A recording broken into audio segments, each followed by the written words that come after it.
Magandang araw po sa ating lahat mga boss. Sa araw na ito, ang gagawin ko po ngayon ay magmi-mix po ako ng oil wood stain na kulay maple. Tapos gagawin ko po siyang kulay mahogany.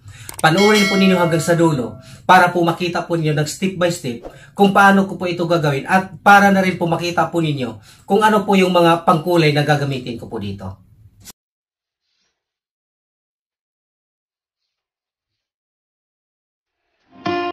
Ang gagawin po natin mga boss, bago po natin timplahin yan, i-mix po muna natin ng husto dahil nagkaroon po siya ng latak sa ilalim. So, ganyan po talaga kapag bagong bukas yung lata. Mayroon po talagang latak yan sa ilalim. So, kailangan nating durugin para po lumabas yung eksaktong kulay po niya bago po natin haluan ng mga pangkulay.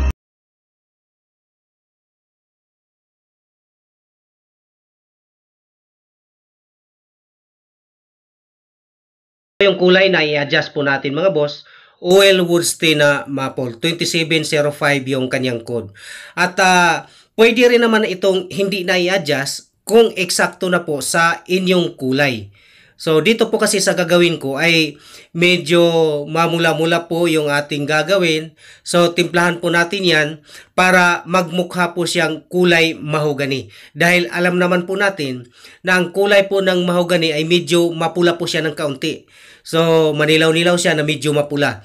Ngayon, pag-isahin po natin ito, ilagay po natin sa isang lalagyan. Bali, 4 po na galon po yung timplahin po natin. Siyempre, hindi po natin ibuhos lahat yung 4. 3 galon lang po ang ibuhos po natin para at least kung sumobra man tayo sa paglagay po ng pangkulay, meron po tayong pang-adjust.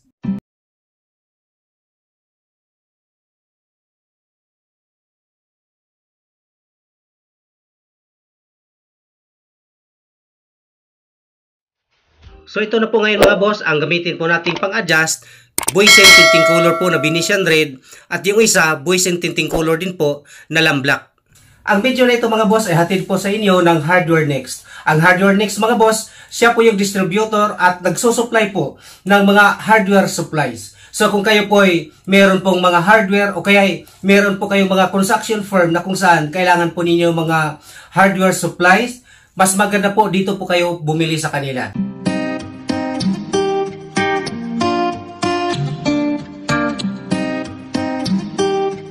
Ang Hardware Next mga boss, siya po yung distributor ng brand po ng Deco, Newgen at Ecodex. So kung ang problema po ninyo hardware supply, dito na po kayo umorder sa kanila mga boss dahil mas makakamura po kayo, lalong-lalo na kung pangmaramihan po ang inyong order. So ilagay ko po sa ating description box ang kanilang link na kanilang FB page, Instagram at yung kanilang website para po mabilis po ninyo silang makontak at maka-order na po kayo.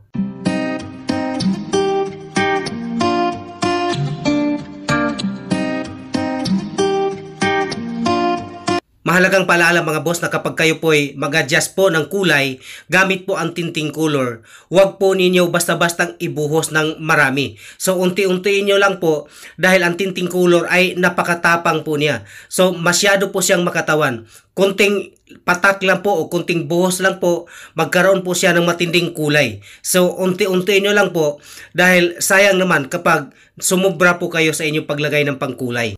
At ito na nga yung ating tinimpla mga boss. Naway panoorin po ninyo sa susunod po na video para po makita po ninyo kung ano po ang resulta ng kisame na ito. At para po sa mga hindi pa po nakapag-subscribe dito po sa channel na ito, naway mag-subscribe na po kayo mga boss with notification bell po para ma-update po kayo lagi kung ano man yung i-upload po natin dito sa channel na ito. At siyempre, mag-like po kayo, mag-comment kung meron po kayong mga katanungan. At kung hindi po ninyo mamasamahin mga boss, paki-like at follow po yung aking FB page na Paint and Varnish Solution. Maraming salamat po.